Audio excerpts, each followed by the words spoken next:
Hello guys, welcome back to our YouTube channel. My name is Pratik Dua और आज की हम अपनी क्लास में चैप्टर 5 लक्ष्मीकांत कल यूनियन एंड इट्स टेरिटरी को कंप्लीट कर देंगे। हमने पिछली क्लास में शुरू कर दिया था, तो बिना टाइम वेस्ट किए अपने टॉपिक की तरफ बढ़ते हैं। हमारा जो टॉपिक था वो था exchange of territory with Bangladesh. हमें यहाँ से शुरू करना था। तो क्या होता है, देखो हमारी जो इंडिया है वो कुछ टेरिटरीज़ का एक्सचेंज करती है क्या बांग्लादेश के साथ, ये क्वेश्चन आता है। हाँ, तो क्या होता है, देखो इंडिया के जो कुछ एनक्लेव्स होती हैं उसके अंदर बांग्लादेशी लोग रह रहे होते हैं और बांग्लादेश के अंदर कुछ एनक्लेव्स ऐसी होती है जहाँ पे इंडियंस लोग रह रहे होते हैं। तो क्या होता है, वो डिसाइड करते हैं 100 की अब हम इन टेरिटरीज़ को एक्सचेंज कर लेंगे, इन एनक्लेव्स को एक्सचेंज करेंगे। तो इन एनक्लेव्स को एक्सचेंज करने के लिए एक 100 कॉन्स्टिट्यूशनल अमेंडमेंट एक्ट लाया जाता है 2015 के अंदर, जिसके तहत इन एनक्लेव्स को एक्सचेंज किया जाता है। कुल 111 एनक्लेव्स इंडिया से बांग्लादेश को दी जाती है और बांग्लादेश से 51 एनक्लेव्स इंडिया को दी जाती है। अगला जो हमारा टॉपिक है वो है evolution of states and union territories. इसके अंदर क्या होता है, सबसे पहली बात हम प्रिंसली स्टेट का इंटीग्रेशन कैसे करते हैं इंडिया के अंदर। तो जब इंडिपेंडेंस का टाइम होता है तो हमारी दो पॉलिटिकल यूनिट्स होती हैं, एक ब्रिटिश प्रोविंस और एक हमारा प्रिंसली स्टेट्स। जब ब्रिटिश प्रोविंस हमारे जा रही होती है तो वो कहती है इंडिपेंडेंस के टाइम पे 1947 के अंदर वो दो इंडिपेंडेंट नेशन को बना के जाती है, किस किस को, पाकिस्तान और इंडिया को।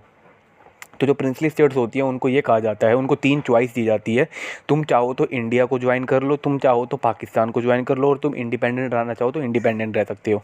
तो इंडिया के जोग्राफिकल एरिया के अंदर, जोग्राफिकल बाउंड्री के अंदर टोटल 552 प्रिंसली स्टेट्स होती है। 549 स्टेट्स तो इंडिया को ज्वाइन कर लेती है, कोई दिक्कत नहीं आती। बस 3 स्टेट्स होती हैं जो बहुत ज़्यादा दिक्कत करती है, जो हैदराबाद होती है, जूनागढ़ और कश्मीर की होती है, रिफ्यूज़ कर देती है इंडिया से ज्वाइन होने के लिए। वो कहती है हम इंडिपेंडेंट रहेंगे। तो क्या होता है, देखो इन तीनों स्टेट को भी बाद में किसी ना किसी तरीके से इंडिया के अंदर ज्वाइन कर लिया जाता है। कुछ ना कुछ ऐसा होता है कि ये तीनों स्टेट भी हमारे इंडिया के अंदर ज्वाइन हो जाती है। जूनागढ़ जो होते हैं उस टाइम पे वो इंटीग्रेट हो जाता है इंडिया के अंदर, ठीक है। हैदराबाद जो होता है वो पुलिस एक्शन के तहत हमारे इंडिया के अंदर आ जाता है। पुलिस एक्शन क्या है हम आपको हिस्ट्री में बताएंगे अच्छे से, ठीक है। जूनागढ़ जो होता है वो रेफरेंडम के थ्रू आता है। रेफरेंडम क्या होता है, वहाँ पे पीपल जो होते हैं, लोग होते हैं, वो क्या करते हैं, वो राजा के खिलाफ़ हो जाते हैं, वहाँ के निज़ाम के खिलाफ़ हो जाते हैं। वो कहते हैं कि हमको, मतलब वो एक तरह से स्ट्राइक कर देते हैं। तो वहाँ पे लोगों की डिसीज़न के हिसाब से उनकी सुनी जाती है और जूनागढ़ को भी हमारे इंडिया के अंदर मिला लिया जाता है। कश्मीर जो होता है, कश्मीर का एक एग्रीमेंट साइंड होता है जिसको हम कहते हैं इंस्ट्रूमेंट ऑफ असेशन, जिसके तहत हम कश्मीर को अपने इंडिया के अंदर ज्वाइन तो करते हैं पर उसको एक स्पेशल स्टेटस देते हैं। पर ये स्पेशल स्टेटस हमारा 2019 में हटा दिया गया है।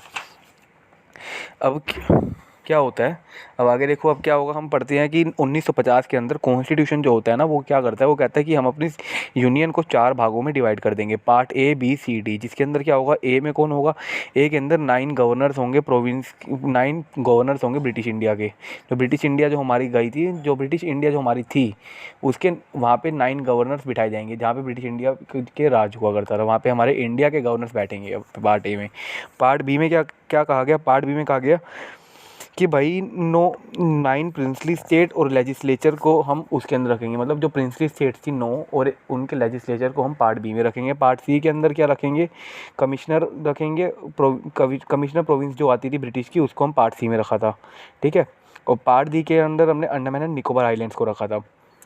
तो इसी तरह से जब हमारी सारी स्टेट्स इंडिया के अंदर इंटीग्रेट हो जाती है, सब शामिल हो जाती है इंडिया के अंदर, 552 स्टेट्स हमारी इंडिया के अंदर जब आ जाती हैं, तो उसके बाद क्या होता है, एक बात बहुत ज़्यादा उठती है कि भाई रीऑर्गेनाइजेशन करा जाए स्टेट का लैंग्वेज की बेस पे, लिंग्विस्टिक बेसिस पे, कि जहाँ पे जिस तरह की लैंग्वेज बोली जाती है उस स्टेट को उसी लैंग्वेज का बना दिया जाए, मतलब उसी लैंग्वेज के लोग वहाँ पे रहा करेंगे।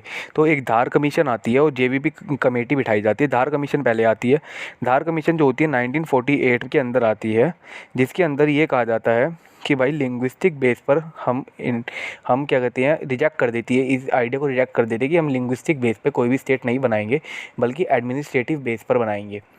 फिर उसके बाद क्या होता है, एक जेवीपी कमेटी आती है, इसी मतलब जब लोग कह रहे होते हैं लिंग्विस्टिक बेस पे बनाओ, मतलब बहुत ज़्यादा बातें चल रही होती है, तो उसके बाद एक कमेटी और आती है जेवीपी कमेटी, जिसमें कहा जाता है, जिसके अंदर हमारे 3 लोग होते हैं मेंबर जो मेन होते हैं, एक जवाहरलाल नेहरू, एक वल्लभ भाई पटेल, ठीक है, और एक पत्ताभी सीताराम मैया, ठीक है। जब भी इसको जेवीपी कमेटी कहा गया, जे से जवाहरलाल नेहरू, पी से वल्लभ भाई पटेल और पी से पत्ताभी सीताराम मैया, ठीक है, इसलिए इसको कहा गया जेवाईपी कमेटी। तो ये तीनों क्या कहते हैं, जेवाईपी कमेटी के तहत एक डिसीजन निकलता है कि भाई लिंग्विस्टिक बेस पर हम किसी भी स्टेट को नहीं बनाएंगे, इस आइडिया को रिजेक्ट कर दिया जाता है और कहते हैं कि हम बनाएंगे, जो स्टेट बनाएंगे वो एडमिनिस्ट्रेटिव बेस पर बनाएंगे। 1953 के अंदर गवर्नमेंट जो होती है इंडिया की, उसको बहुत ज़्यादा प्रेशर पड़ रहा होता है, तो इस वजह से वो आंध्रा की एक स्टेट को लिंग्विस्टिक बेस पर बना ही देती है। अब क्या प्रेशर पड़ रहा होता है, क्योंकि जो आंध्रा के अंदर जो एक हमारे बहुत ही पॉपुलर जो हमारे कांग्रेस के इंसान होते हैं, कांग्रेस के मेंबर होते हैं, जिनका नाम होता है पोती श्रीरामल्लू, वो जो होते हैं 56 दिन की भूख हड़ताल पे चले जाते हैं, जिसकी वजह से उनकी डेथ हो जाती है। जब डेथ हो जाती है तो लोग बहुत ही ज़्यादा गुस्से में आते हैं, तो बहुत ही ज़्यादा वहाँ पे हड़ताल होने लग जाती है, बहुत के लोगों के अंदर बहुत ज़्यादा आक्रोश भर जाता है। तो इस वजह से क्या होता है, उनको इंडिया की गवर्नमेंट को मजबूरी में ये स्टेट लिंग्विस्टिक बेस पे बनानी पड़ती है। तो इसके बाद क्या होता है, और भी स्टेट्स हमारी क्या करेंगी, डिमांड करेगी कि लिंग्विस्टिक बेस पे उनको रीऑर्गेनाइज़ किया जाए। तो उसकी वजह से एक कमीशन आती है, जिसका नाम होता है फ़ज़ल अली कमीशन, जिसके चेयरमैन होते हैं हमारे फ़ज़ल अली। तो ये कमीशन आती है हमारी दिसंबर 1953 के अंदर। इसमें हमारे फ़ज़ल अली जो होते हैं हमारे चेयरमैन होते हैं, इसी वजह से इसको नाम दिया गया फ़ज़ल अली कमीशन। तो इसके अंदर क्या कहा जाता है कि हम भाई लिंग्विस्टिक बेस पे बनाएंगे, हम स्टेट्स को बनाएंगे, पर ऐसा नहीं होगा कि हम लिंग्विस्टिक बेस पे बना देंगे स्टेट, पर हम इस आइडिया को प्रमोट नहीं करेंगे, इस आइडिया को हम सपोर्ट नहीं करते कि वन स्टेट वन लैंग्वेज, एक स्टेट के अंदर एक लैंग्वेज नहीं होगी, और भी लैंग्वेज के लोग रह सकते हैं। तो ये चीज़ कही गई कि मतलब ऐसा नहीं होगा कि अगर गुजरात है तो वहाँ पे सिर्फ गुजराती लोग ही रहेंगे, वहाँ पे और भी लोग जाके रह सकते हैं, ये कहा गया। एक तरह से ऐसी एग्जांपल दिया मैंने, गुजरात है तो सिर्फ गुजराती लोग नहीं रहेंगे। ये कहा गया कि हम भाईचारे को, अपनी अपनी फ्रेटर्निटी को, अपनी सोवरेनिटी को हमारी बरकरार रखेंगे। अब इसके अंदर हमारी 4 कंडीशंस कही गई। क्या कही गई, हम क्या करेंगे, एक तो अपनी सिक्योरिटी ऑफ कंट्री, मतलब अपनी भाईचारा को बना के रखेंगे, यूनिटी को बना के रखेंगे, और अपनी सिक्योरिटी मतलब कि, और अपना मतलब देश को मतलब सिक्योर रखेंगे। दूसरी बात इसमें कही गई कि लिंग्विस्टिक और कल्चर के बेस पे सोसाइटी बनाई जा सकती है, पर ये ज़रूरी नहीं है कि उस सोसाइटी के अंदर और किसी लैंग्वेज और किसी भाषा के बोलने वाले लोग नहीं रह सकते। तीसरी बात ये कही गई कि फाइनेंशियल, इकोनॉमिक और एडमिनिस्ट्रेटिव को देखकर भी हमारी स्टेट बनाई जाएगी। सिर्फ लैंग्वेज के बेस पे स्टेट नहीं बनाई जाएगी, उसकी आर्थिक, सामाजिक और शासन के तरीक़ों को देखकर ही स्टेट बनाई जाएगी। इन सब चीज़ों को दिमाग में रख के स्टेट बनाई जाएगी, कोई बनाई जाएगी तो। अब चौथी हमारी बात कही जाती है कि अगर हम कोई स्टेट बनाएंगे तो उसके लिए हम प्लानिंग करेंगे, कि डेवलपमेंट की प्लानिंग करेंगे, तो हम ये सोच के नहीं करेंगे कि हम किसी स्टेट की, हम इंडिया से अलग की डेवलपमेंट नहीं कर रहे हैं, हम इंडिया की ही डेवलपमेंट कर रहे हैं। अगर उस स्टेट की डेवलपमेंट होगी तो हमारे देश की ही डेवलपमेंट होगी। इस चीज़ को दिमाग में रख के कोई प्लानिंग या प्रमोशन करेंगे उस स्टेट के लिए, ये बात कही गई। और चौथी बात इस कमीशन के तहत ये कही गई कि अब जो हमने 4 फोल्ड, इन्होंने जो कॉन्स्टिट्यूशन 1950 के अंदर कॉन्स्टिट्यूशन जो हमारा 4 फोल्ड क्लासिफिकेशन लाता है स्टेट की, उसको एबोलाइज कर देते हैं इस कमीशन के तहत। फ़ज़ल अली कमीशन के तहत इसको 4 फोल्ड को एबोलाइज कर देते हैं। बस यही बात कही जाती है इसके अंदर। अब अगला टॉपिक हमारा ये है। और हाँ, इसके अंदर क्या होता है, देखो, एक हमारा कॉन्स्टिट्यूशनल अमेंडमेंट एक्ट आता है, जिसके तहत हमारा क्या करते हैं, कॉन्स्टिट्यूशनल अमेंडमेंट एक्ट आता है हमारा 7 कॉन्स्टिट्यूशन अमेंडमेंट एक्ट 1956 का आता है, जिसके तहत 14 स्टेट और 6 यूनियन टेरिटरीज़ को क्रिएट किया जाता है नवंबर 1, 1956 में। अब ये कहा जाता है भाई, जो और एक हमारी जो केरला की नई स्टेट बनाई जाती है 1956 के अंदर, ठीक है। सबसे पहली जो स्टेट बनाई जाती है 1956 में, केरला की बनाई जाती है। अब 1956 के बाद हमारी स्टेट्स का कैसे क्रिएशन होता है, यूनियन टेरिटरीज में उन्हें कैसे कैसे मिलाया जाता है। सबसे पहली बात महाराष्ट्र और गुजरात की गई है। 1960 में ये बाइलिंगुअल स्टेट होती थी बम्बे, जहाँ पे मराठी और गुजराती बोलने वाले लोग रहते थे। तो यहाँ पे कहा गया कि भाई जो गुजराती बोलने वाले लगे उनके लिए एक अलग सी स्टेट बनाई जाएगी, जिसका नाम रख दिया गुजराती, और जो मराठी बोलने वाले लोग हैं वो महाराष्ट्र में ही रह सकते हैं। ऐसा ज़रूरी नहीं है कि गुजरात के अंदर मराठी लोग नहीं रह सकते, वो भी रह सकते हैं। बस एक ये कह दिया गया कि ये एक तरह से लैंग्वेज बेस पे स्टेट बन गई, पर ये वन लैंग्वेज को प्रमोट नहीं करते, वन लैंग्वेज वन स्टेट को बढ़ावा नहीं देते। दूसरी हमारी स्टेट बनाई गई दादरा एंड नगर हवेली, जो यूनियन के अंदर हमारी आ जाएगी। पहले तो महाराष्ट्र एंड गुजरात को हमारी यूनियन में लाया गया, फिर हम दादरा एंड नगर हवेली को लाया जाएगा। दादरा एंड नगर हवेली जो थी पोर्तुगीज़ जहाँ पे रूल करके गए थे हमारे 1954 तक। 1954 के बाद हमारे जो लोग थे इंडिया के, वहाँ के जो सिटीजन्स थे, वो अपने में से ही कोई किसी एक इंसान को चुनते थे, किसी एक पीपल को चुनते थे, और वो एडमिनिस्ट्रेट करता रहा, वहाँ का शासन करता रहा। पर 1961 के बाद इंडिया ने इसको अपने यूनियन में मिला लिया। 10th कॉन्स्टिट्यूशनल अमेंडमेंट एक्ट के तहत 1961 के इंडिया ने इसको अपने यूनियन में मिलाया, और फिर यहाँ का एडमिनिस्ट्रेशन अब गवर्नमेंट ऑफ इंडिया देखती है। गोवा, दमन एंड दीव, ये 3 स्टेट बहुत ही इंपॉर्टेंट है, जहाँ पे हमारे पोर्तुगीज़ लोग राज करके गए हैं सबसे ज़्यादा लंबे समय तक। तो यहाँ पे क्या होता है, 1961 में पुलिस एक्शन से इन तीनों को अपना वापस ले लिया जाता है पुर्तगीज़ से। किस अमेंडमेंट एक्ट के तहत वापस लिए जाते हैं? 12th constitution amendment act of 1962 के तहत इसको वापस लिया जाता है। फिर 1987 में ये कहा जाता है गोवा को कन्फर्म किया जाता है स्टेटहुड के नाम से, स्टेटहुड कहा जाता है, और दमन दीव को एक सेपरेट यूनियन टेरिटरी का हिस्सा बना दिया जाता है, सेपरेट यूनियन टेरिटरी बोल दिया जाता है। उसके बाद हमारी एक आती है पुडुचेरी। पुडुचेरी जो होती है हमारी, जहाँ पे फ्रेंच लोग हमारे रह के गए थे।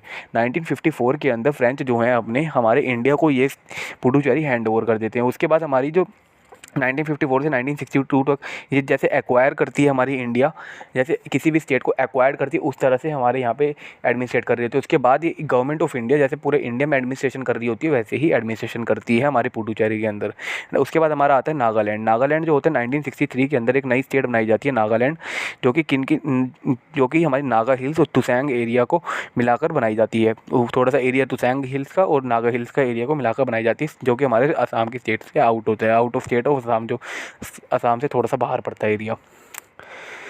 अब इसमें क्या होता है, ये इसलिए तेलंगाना वो नागालैंड की स्टेट इसलिए बनाई जाती है क्योंकि जो नागास होते हैं उनकी एक मूवमेंट होती है, उसको सेटिस्फाई करने के लिए। नागास की मतलब अलग ही कल्चर होता है, एक मूवमेंट चल रही होती है, उस चीज़ को सेटिस्फाई करने के लिए ये एक स्टेट बनाई जाती है। अगली जो हमारी स्टेट है वो है हरियाणा, चंडीगढ़ और हिमाचल प्रदेश। हरियाणा, चंडीगढ़ और हिमाचल प्रदेश का रीऑर्गेनाइजेशन कैसे होता है, उसको यूनियन के अंदर कैसे लाया जाता है। देखो हमारे यूनियन के अंदर वो पहले से ही होती है, पर चंडीगढ़ जो होती है, चंडीगढ़ के अंदर पंजाबी लोग बहुत रहते हैं, तो पंजाब के अंदर पंजाबी लोग बहुत रहा करते थे, और हिंदी लैंग्वेज बोलने वाले लोग रहते थे। तो जो सिख लोग थे वो कहते थे कि हमको अपनी एक अलग से सिख होमलैंड चाहिए, पंजाबी सूबा चाहिए। तो इसके लिए बहुत ही ज़्यादा मतलब कि लोग इसके लिए पीछे पड़े होते हैं। तो इसके लिए क्या किया जाता है, ये कहा जाता है जो पंजाबी बोलने वाले लोग हैं वो पंजाब में रह सकते हैं, और जो हिंदी बोलने वाले लोग हैं उसके लिए हरियाणा को अलग कर दिया जाता है पंजाब से, और चंडीगढ़ को एक यूनियन टेरिटरी बना दिया जाता है। इसके बाद ये कहा जाता है जो पहाड़ी बोलने वाले लोग हैं वो हिमाचल प्रदेश में रह सकते हैं, उनके लिए हिमाचल प्रदेश बनाया जाता है। आता है मणिपुर, त्रिपुरा और मेघालय। मणिपुर, त्रिपुरा और मेघालय को 1972 के अंदर इसका पूरा पॉलिटिकल मैप को चेंज कर दिया जाता है। पॉलिटिकल मैप इसका चेंज इसलिए होता है क्योंकि जब ये 1972 से पहले मणिपुर, त्रिपुरा और मिज़ोरम को जो है मतलब इसके जो यूनियन टेरिटरी थी मिज़ोरम और अरुणाचल प्रदेश थी, उसको जाना जाता है नॉर्थ ईस्ट फ्रंटियर के नाम से, north east frontier agency Nipah के नाम से जाना जाता है। पर इसको अब 1962 के तहत मतलब 1962 के अंदर इसको इंडियन के यूनियन के अंदर मिला लिया जाता है, इसलिए इसका पूरा का पूरा पॉलिटिकल मैप जो होता है पूरा चेंज कर दिया जाता है। अगली जो हमारी है वो है छत्तीसगढ़, उत्तराखंड एंड झारखंड। छत्तीसगढ़, उत्तराखंड, झारखंड को 2000 के अंदर ये नई स्टेट्स बनाई जाती है। उत्तराखंड, झारखंड और छत्तीसगढ़ ये तीनों नई स्टेट्स बनाई जाती है, जो हमारी मध्य प्रदेश की टेरिटरी से बनती है। ठीक है, मध्य प्रदेश के अंदर से निकलती है। 26, 27 और 28वीं स्टेट ये हमारी होती है। ठीक है, मध्य प्रदेश, उत्तर प्रदेश और बिहार जो है 26, 27 और 28 स्टेट है। पहले उत्तराखंड, झारखंड पहले बनाई गई छत्तीसगढ़, उत्तराखंड, झारखंड, उसके बाद हमारी बनाई गई मध्य प्रदेश, उत्तर प्रदेश और बिहार, जो हमारी 26, 27 और 28 इंडियन स्टेट्स मानी जाती है यूनियन की। अब हमारी आती है तेलंगाना। तेलंगाना जो 2014 के अंदर 2014 के अंदर तेलंगाना को जो है हमारे इंडियन यूनियन की 29 स्टेट बनाया जाता है। आंध्र प्रदेश से इसकी टेरिटरी से इस स्टेट को बनाया जाता है। ठीक है, अगली जो हमारी है वो है जम्मू एंड कश्मीर। जम्मू एंड कश्मीर से 2019 अभी रिसेंट में ही इस जम्मू कश्मीर से हमारा स्पेशल स्टेटस हटा दिया गया है, आर्टिकल 370। ठीक है, ये हटा दिया गया है हमारा स्पेशल स्टेटस जम्मू कश्मीर से। अब जो जम्मू एंड कश्मीर है ये भी हमारे इंडिया के यूनियन के अंदर ही आ गया है। ठीक है, अगला जो है टॉपिक वो है changes of name. Changes of name का मतलब ये है भाई कि जितनी भी हमारी स्टेट्स थी उन सब के नाम चेंज किए गए, और ये नाम चेंज मैंने आपको कल बताया था कौन से आर्टिकल के अंडर कर सकते हैं, आर्टिकल 3 के अंडर कर सकते हैं। अगर किसी स्टेट का नाम चेंज हो रहा है, किसी स्टेट को रीऑर्गेनाइज किया जा रहा है, किसी स्टेट को बनाया जा रहा है, बढ़ाया जा रहा है, तो वो हमारा होता है आर्टिकल 3 के अंडर। आर्टिकल 3 के अंडर हमारे यूनाइटेड प्रोविंस को उत्तर प्रदेश का नाम दिया गया 1950 के अंदर। मद्रास को रीनेम किया गया तमिलनाडु, कब किया गया 1969 के अंदर। 1973 के अंदर मिज़ोर को रीनेम किया गया, मिज़ोर का नया नाम लाया गया कर्नाटका। इसी तरह से लक्षद्वीप आइलैंड को भी हमारा रीनेम किया गया 1992 में। ऐसे ही बहुत सारे हमारे नाम जो हैं आज तक चेंज हुए हैं आर्टिकल 3 के अंडर। तो हमारा ये जो चैप्टर है chapter 5 union and it's territory हमारा आज ख़त्म होता है, कंप्लीट होता है। अगली जो क्लास है हम अपना चैप्टर 6 शुरू करेंगे, सिटीजनशिप को, नागरिकता को, इंडिया की सिटीजनशिप के बारे में जानेंगे और भी स्टेट्स की सिटीजनशिप के बारे में जानेंगे। तो आज का हमारा चैप्टर यहीं ख़त्म होता है। मैं उम्मीद करता हूँ कि आपको ये वीडियो अच्छी लग रही होगी, और अगर आपको वीडियो अच्छी लग रही है तो लाइक, कमेंट और शेयर कर देना, सब्सक्राइब करना मत भूलना। और जैसे आप वीडियो देखते हो ना मेरी, तो क्या किया करो, जैसे देखने के बाद ना अपने साथ साथ नोट्स बना लिया करो, अपने थोड़ा बहुत अपना फोकस रखा करो स्टडी के ऊपर। एक बार रीड कर लिया करो, लक्ष्मीकांत की बुक से रीड कर लिया करो। आपको एक बार अच्छे से रीड कर लो, उसको एक बार समझ लो, एक बार जो मैं लेक्चर में पढ़ा रहा हूँ, अपने इसमें बता रहा हूँ वीडियो के अंदर, उसको समझ लो। और एक बार अपने नोट्स बनाओ, खुद से टेस्ट दो अपने आप को। थोड़े बहुत क्वेश्चन जो होते हैं मैं भी डाल दिया करूँगा वीक के लास्ट में, एंड क्या कहते हैं, वीकेंड्स पे डाल दिया करूँगा क्वेश्चन आपके। तो आप अच्छे से अपनी प्रैक्टिस करो, ठीक है, सब कुछ बढ़िया से करो। आपका जो भी आप अपना टारगेट अचीव करना चाहते हैं वो आप ज़रूर कर लेंगे। अपना ध्यान रखो, अपनी हेल्थ का ध्यान रखो, हर चीज़ का ध्यान रखो। तो चलो, thank you and have a nice day.